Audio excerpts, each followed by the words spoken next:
Hoy vengo a hablarles de este libro que hicimos en conjunto con la Universidad Diego Portales de Chile, el CES de Argentina y la Universidad de los Andes sobre derechos sociales, justicia política y economía en América Latina. Esta es la portada del libro y rápidamente quisiera darles un recorrido por los diferentes contenidos de este título que comienzan por la idea de justicia. ¿Cuál es el componente de justicia que está involucrado en el tema de los derechos sociales? Los derechos sociales, para que todos lo tengamos claro, son aquellos que tienen que ver con la distribución de recursos materiales. Se oponen a los derechos de primera generación, las libertades civiles, en la medida en que, por lo menos en la definición convencional, implican del Estado y de otros actores, pero principalmente del Estado, unas prestaciones específicas. Por ejemplo, para garantizar el derecho a la salud, que es un derecho muy debatido en América Latina. En Colombia se está haciendo una reforma a la salud, en todas las Américas, en Estados Unidos acaba de hacerse una reforma a la salud que implica determinar qué tanto invierte el Estado, a quién le carga el peso de las prestaciones en salud, quién paga por los medicamentos, cuánto se cubre de los tratamientos requeridos por los pacientes, etcétera, etcétera. Y la pregunta inicial es: ¿qué tienen que ver los jueces y la justicia con esos asuntos? No es una pregunta fácil de responder, ni su respuesta es obvia, porque de hecho, como lo voy a mostrar en unos minutos, los jueces en principio en la trayectoria del Estado contemporáneo no tenían mucho que ver con este tipo de derechos, sino era más bien el legislativo y el ejecutivo. Pero hoy en día, y este es un cambio que documenta el libro, fundamentalmente después de la segunda posguerra y definitivamente en América Latina después de las constituciones que comenzaron con la del 88 en Brasil, continuaron con la del 91 en Colombia y toda la ola de constituciones del 90 y de la primera década del siglo XXI, todas estas constituciones introdujeron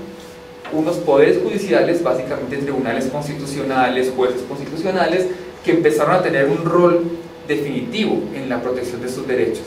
Para traer un caso de Colombia, por ejemplo, más del 60% de las acciones constitucionales, es decir, las tutelas, tienen que ver con derecho a la salud, que es un derecho social, no es un derecho de estos clásicos, no de la libertad de expresión, ni la libertad de prensa, ni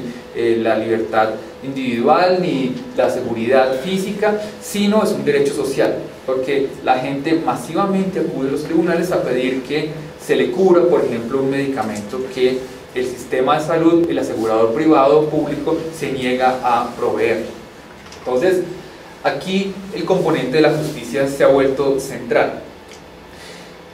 Pero casi todos los esfuerzos analíticos, académicos, se han dedicado a mirar el tema de la fundamentación. Es decir, hay muchos, en América Latina, muchos estudios muy juiciosos, por ejemplo, de algunos autores conocidos y amigos como Roberto Regarela, Rodolfo Arango y muchos otros, que se han planteado la siguiente pregunta: ¿cómo se justifica jurídica y teóricamente y filosóficamente que los jueces se involucren en este tipo de casos? De tal manera que tenemos una buena teoría de los derechos sociales y definitivamente en contexto comparado con aportes europeos, norteamericanos y de otras partes del mundo, tenemos hoy una buena bibliografía sobre cómo fundamentar los derechos sociales en la intervención de los jueces. También tenemos en una segunda canasta, en un segundo nivel, un buen número de trabajos que se han ocupado de fundamentar la parte dogmática de los derechos sociales. ¿Qué significa esto en términos no jurídicos, no abogadiles? Significa que hay autores que se han dedicado a desarrollar las doctrinas mediante las cuales los jueces deciden casos concretos. Por ejemplo, en muchas constituciones y sobre todo en muchos tribunales constitucionales existe lo que se llama el test de razonabilidad, que es una herramienta jurídica mediante la cual los jueces deciden cuándo es razonable intervenir en casos como estos y cuándo no. O, uno más claro todavía, una doctrina que se llama el núcleo esencial de los derechos, mediante el cual algunos tribunales constitucionales han dicho que el centro, las prestaciones mínimas de los derechos sociales son judicializables. Es decir, que uno no puede acudir, por ejemplo, a un juez a pedir que le dé una casa en el barrio más elegante de una ciudad, pero sí que le den un albergue mínimo para no vivir debajo de un puente. O que no se puede exigir